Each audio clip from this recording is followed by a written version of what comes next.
એ તાર મમ્મી ક્યાં ગયા? ઘરે છે? ઠીક. મનીષ હવે મારે અંદર ન થવું, પણ હું શું કહેવા આવી છું, મારે પ્રમ દિવસે મંગળવાર આઠમ છે ને, તો તેથી ગોવણી કરવી છે. હા, તે તમારે બેબીને મોકલજો જમવા. મેં કીધું અત્યારે અગાઉ કહી દઉં, નહીં તો હું આ જો ઘર સાફ કરતી હતી. મેં તો અગાઉ કહી દઉં, નહીં તો પાછી બધું કરી જાય. મેં કીધું પછી માર કરશે ગોવણીઓ.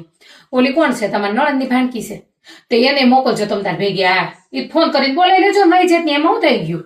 ઠેક રજા છે એટલે આવી છે. હા, તો મંગળવાર બોલાવી લેજો બપોરે. હો, હા, તે વાંધો નહીં. મારે ભાઈ મારા નણંદને 2-3 ભાણી પીસ, પણ એ ન મોકલે. મનમાં એમ થાય કે મારા ભાભી કામ કરાવી લે. ત્યાં અહીંયા નજીક જ રહેશે યોગી ચોક. બેન કાંઈ આઘું નથી, તોય ન મોકલે. ના રે ના. એટલે હું તમે વાતો કરતા કાલ મારા ભાઈનો ઉપર ખીજાતા હતા કપડા હાટું થઈને. વરસાદ આવતો તો એટલે અરે ભગવાન, એમાં શું થઈ મારે હાવું જોયું એવું જ કરે. એ છે ને રાડ થાય. મારો ઘરવાળા પહેરે ને કપડા નવા, એટલે એ કે દિવાળીએ પાછા પહેરવાના હોય, વરસાદ આવ્યો છે નવા. અરે એમાં શું થઈ ગયું, એક ધોણ થઈ જાય તો પહેરવા દેજો આમ સાદમુના કપડા. તો હું કાલમાં કેવું જ તું, તમે બે મગજમારી કરતા મારા ભાઈ ઉપર રેડું નાખતા હતા ને, તમારે કેવું તું તમને. મેં કીધું હું આદરી છે અત્યારે નોટા ન પહેરે કે ભલે દિવાળીએ પહેરશે, બીજી વાર દિવાળીએ પહેરવા લીધા છે.